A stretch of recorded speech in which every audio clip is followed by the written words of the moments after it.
Ayan si Gia, mahilig sa pusa. Mahilig din mag-akit-akit sa puno.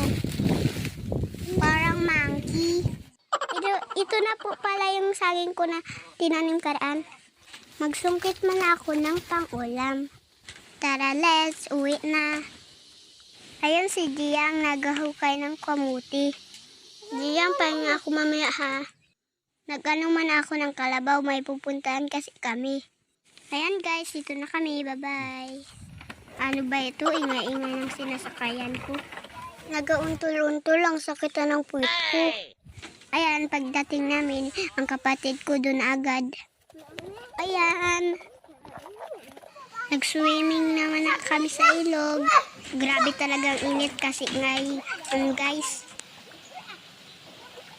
Miming, pakainin mo na lang kasama mo. Huwag kang dalo. Sige, palayasin kita dito. Diyan, bakit ka nagluto ng itlog? Ayaw mo ng kapayas? Sige, bilisan mo na para sabay tayo magkain.